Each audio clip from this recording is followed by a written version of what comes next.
যে রাজনৈতিক দল বাংলাদেশ ক্রিকেটকে নিষিদ্ধ করার ঘোষণা দেবে সেই দল বিপুল ভোটে জিতবে। অনেকে বুঝতে পারছে না ক্রিকেটের এত অবনতি কেন হচ্ছে। আসলে আগে এক বুজুর্গ জায়নামাজে বসে দোয়া করত, তাকে নির্মমভাবে দেশ থেকে বের করা হয়েছে। সেই বুজুর্গ এখন যে দেশে আছে সে দেশের ক্রিকেটে একের পর এক সাফল্য আসছে। দলটা টি-20 বিশ্বকাপ জিতেছে, এরপর চ্যাম্পিয়ন্স ট্রফিও জিতেছে। বাঙালি নিজের পায়ে নিজেরাই কুড়াল বসিয়েছে। অনেকে এটাও বুঝছে না ব্যাটিংয়ে এমন ধস কিভাবে নেমেছে। আসলে লিটন শান্তরা চায়নি এইচএসসি পরীক্ষার্থীদের ক্ষতি হোক। অনেক পরীক্ষার্থী ইংরেজি সেকেন্ড পেপার পরীক্ষার আগের দিন বাংলাদেশের খেলা দেখছিল। ব্যাটিং ধসের কারণে তারা 2 ঘন্টা এক্সট্রা পেয়েছে। এই 2 ঘন্টায় একটা প্যারাগ্রাফ মুখস্থ করলেও অনেকের A+ আসতে পারে, অনেকে ফেইলের হাত থেকেও বাঁচতে পারবে। তৌহিদ হৃদয় একজন গর্বিত ঢাবিয়ান হিসেবে পড়ালেখার গুরুত্ব ভালো করেই জানে, তাই তার নেতৃত্বেই উইকেট পতনের মোড়ক শুরু হয়েছিল। আলাদা করে বলতে হয় তাসকিন আহমেদের নাম। আগের তাসকিন ছিল সাধারণ ইসুপগুলের ভুসির মতো, এখনকার তাসকিন ভেজানো ভুসির মতো হয়েছে।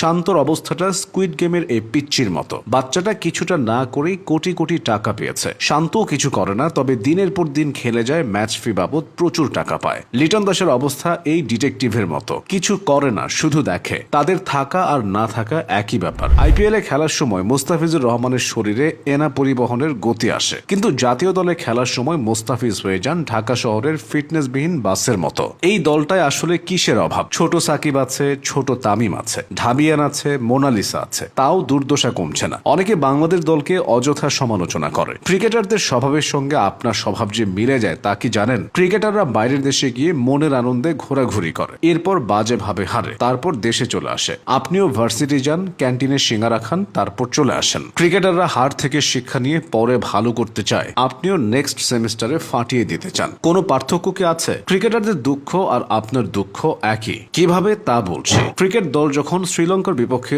অশ্বডিম্ব পাচ্ছে, নারী ফুটবল দল তখন মিয়ানমারকে 2-1 গোলে হারিয়ে নারী এশিয়ান কাপের মূল পর্বে খেলার সুযোগ পেয়েছে। এরপর মেয়েদের সঙ্গে শান্তদের তুলনা করে যা তা বলা হচ্ছে। একই ঘটনা ঘটে যখন পাড়ার মেধাবী মেয়ে সাদিয়া ভালো রেজাল্ট করে আর আপনি অশ্বডিম্ব পারেন। সাদিয়ার পা ধুয়ে পানি খেতে বলা হয়। জীবনের প্রথম ভুল ছিল এক পায়ের জুতা অন্য পায়ে পরা, আর দ্বিতীয় ভুলটাই হলো বাংলাদেশ ক্রিকেটকে সাপোর্ট করা। হ্যানা আর চাচা মিলে বাপ্পারাজকে এতটা দুঃখ দেয়নি যতটা দুঃখ বাংলাদেশ দল তার সমর্থকদের দিয়েছে। তবে এই দলকে সাপোর্ট করার কিছু সুবিধাও আছে। প্রথম সুবিধা হলো আপনি ধাক্কা হজম করা শিখবেন। 4 রানে 5 উইকেট নিয়ে এই ধাক্কা দেখে আপনি অভ্যস্ত। এরপর ব্রেকআপের বেদনা কিংবা প্যান্টের চেনে ভবিষ্যৎ আটকে যাওয়ার কষ্ট কিছুই আপনাকে স্পর্শ করতে পারে না। আপনি হয়ে যান শাহ সিমেন্টের মতো শক্ত। দ্বিতীয় সুবিধা হলো লিটন শান্তরা আপনার মুখের জড়তা দূর করতে সাহায্য করে। অনেকে অনর্গল কথা বলতে পারে না, কিন্তু তারা যখন লিটনের ডাক আর শান্তর ডট